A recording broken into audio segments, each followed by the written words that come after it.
First of all, Assalamu Alaikum, student. Today we will discuss about characterization of aluminium doped cobalt ferrites. Different techniques are used for this purpose. Number one is X-ray diffraction to confirm X-ray diffraction. Why we use X-ray diffraction to confirm spinel structures and crystallized sites. XRD, X-ray, XRD stand for X-ray diffraction. This technique is used to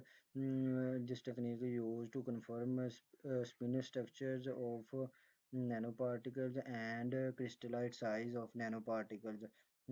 Fourier-transform, FTIR stand for why we use Fourier-transform. FTIR stand for Fourier-transform infrared spectroscopy to identify absorption band of metal oxygen bond and tetrahedral and octahedral sides. To identify why we use FTIR to observe absorption band at tetrahedral and octahedral sides.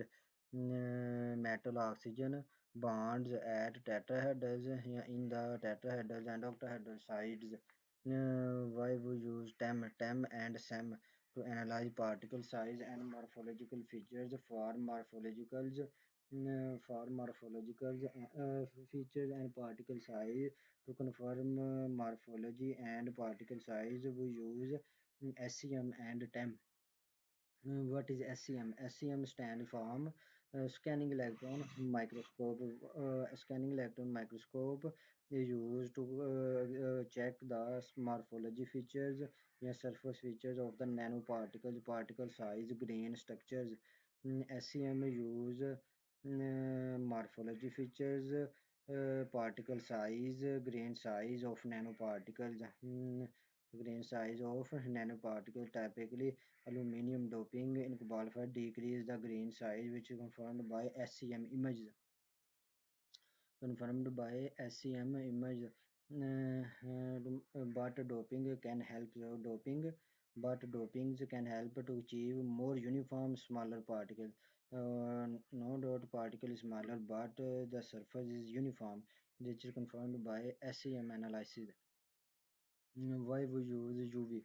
UV stand for ultraviolet visible spectroscopy technique used for characterization purpose. UV. Why we use UV? To know about optical properties. To know about optical properties and energy band gap of a sample or aluminium doped cobalt ferrites. Band gap. What is band gap? The separation between the energy gap between the valence band and conduction band is called band gap. In valence band and conduction band, electrons are present. In valence band, some gap are present. This gap is called band gap. Aluminum doping usually result wider band gap. The band gap of this sample is wider because aluminum increase the band gap. This is insulating non-transition metals, non-magnetic ions as compared to undoped cobalt ferrite. This is due to smaller ionic radius and electronic structure of aluminum. Aluminum has a smaller ionic radius as compared to Fe3 plus iron. So it increase smaller radius. This is smaller radius and electronic structure. And जब aluminum increase, then insulating behavior of cobalt ferrite increase, so band gap increase. Absorption.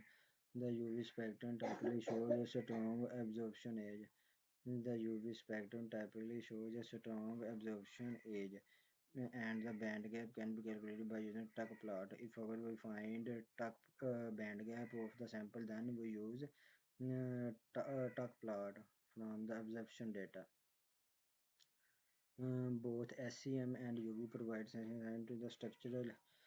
SEM provide structure properties, morphology features, particle size, grain size, and UV provides data about optical properties and energy band gap or electronic structure of the samples are aluminum doped cobalt ferrite, aluminium doped cobalt ferrite,